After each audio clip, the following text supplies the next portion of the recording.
What is the #1 device to get rid of a slipped disc now? Today, I'm going to talk to you about what is spinal decompression versus what is the old school rack, and I can show you what we use every single day with our clients who have a slipped disc or a prolapsed disc. Now, if you don't have access to a decompression device, I'm going to also show you how you can do this at home to try and alleviate pressure off of your slipped disc or prolapsed disc. My name is Dr. Jeremy Andrews. I'm a doctor of chiropractic here at West Chiropractic in Surrey. Let me show you what a slipped disc is. So just to dispel any myths, a disc does not actually slip. It's a prolapsed disc or a herniated disc or a bulging disc. Let me show you on this segment here. So this is a segment of the spine. These are the knobbly bits that you feel on your back. So this is coming through the side here. Yellow bit is a spinal cord, spinal nerves, they come out the side here. And this red thing, this is the disc. So think of the disc like a jam donut. So first stage of a disc prolapsing, it needs pressure on it from the bone. Then what's gonna happen, there's gonna be pressure on the disc. So hopefully you can just see that little red bit bulging out there. There's going to be a bulging disc. Now, it's going to cause a lot of inflammation around the spine. It's going to cause pressure on the nerve. The second part is it's going to start to prolapse, and then prolapse and herniate are roughly the same thing. And you see there it's pressing on the nerve. So that's going to cause a lot of problems down the leg when you're getting that nerve impingement.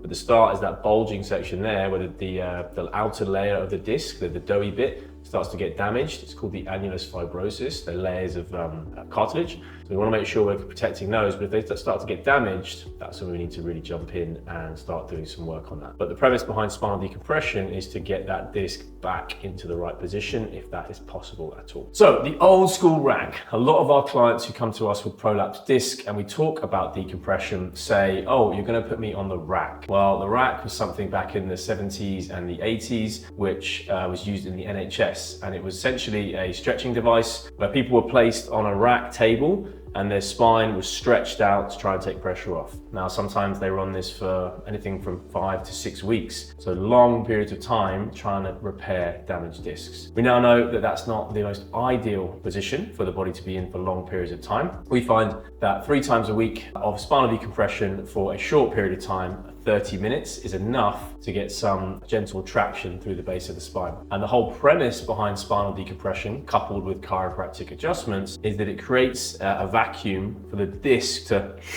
back in like this. So when you have compression on the joints like that, and the disc is prolapsed, the idea behind spinal decompression is to open up the joints to allow the disc to come back into that area of space. So if that is like that, we separate the joints like that, the disc can then come back into that area, and then we can start to heal the annulus around it. The annulus is the outer layer of the jam donut. So if there's damage there, it can cause the disc to prolapse in the future, and obviously the two either side, the discs above and below, can be prone to prolapse as well. But come on through, let's go have a look at the decompression machine and I'll show you what I mean. Okay, so here we have the spinal decompression unit. So sturdy bed here, and you have 2 belts, okay? So I'm gonna show you these 2 belts in a second once I start moving around the room. Belt at the bottom there, it's gonna go around the bottom part of the prolapse, so usually around the hips. The most prolapses we see are kind of down the base of the spine. And the top belt here, it wraps around the chest, and the aim is to keep that fixed, so when the pulley starts pulling, it takes the pressure off the back and then pulls down the bed. The whole premise behind decompression, it goes in a pyramid. So it pulls for 30 seconds,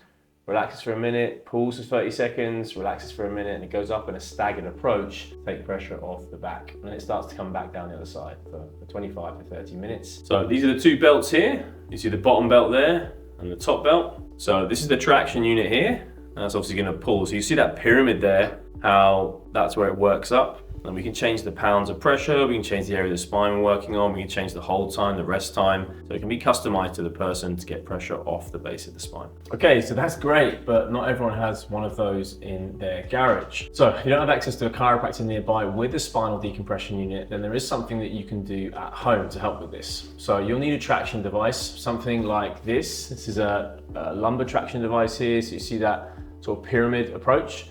Now, this is going to go underneath the base of the spine to help take pressure off the back. So let me show you exactly how this works, and it's going to help decompress the lower back. So you can sit down at home and you just want to make sure that this spinal unit is going right up into the buttocks here. Now, you do want to get this checked out by a professional first to make sure that you are doing the right thing. But generally speaking, If there is some sort of mild disc bulge, then this is going to be very effective. If you're really struggling with a huge herniated disc and there's lots of sciatica, you definitely want to try and seek professional help before doing this because it may make things worse. But light pressure on here. So you really want to make sure that when you lie back, you're just taking some pressure on with the core, and you want to make sure your knees are bent as well. Neck is flat. So you can see that my back is being arched around over here. So when it arches, it's going to create some traction through your spinal joints. It's going to help to cause some pressure in the base of the spine and help to stretch the back out. Now, the main thing you want to do here is really try and push your bum down. So if you see, I'm trying to push my bum down to the floor, I'm trying to increase that arch on my back, try and get a stretch through my back. And then the top part of the joint is pushing into the base of my spine around L4. That's the second lowest lumbar vertebra we have. Okay, so bum like this. Right up against the bum,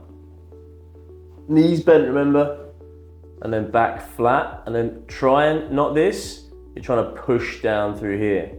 We can change the position of where the wedge is. So if I'm really struggling with what we call a hypolordosis, so an increased curve in the back, you can put it here and it's going to allow the back to sink down. It's not so much for disc, but it does help with an increased curve in the back. It takes pressure off the glutes and the buttocks. Now, you want to make sure you're lying on this for 3 minutes to start with, okay? 3 minutes for the first few days, then go to 6, 9, 12, 15, never more than 15. If it causes any more pain, if it causes any problems when you're getting up, you really need to stop doing it. Now, when you get up, I like to lift my bum up, if it's not too sore, and then pull it out like this, and then roll off to the side.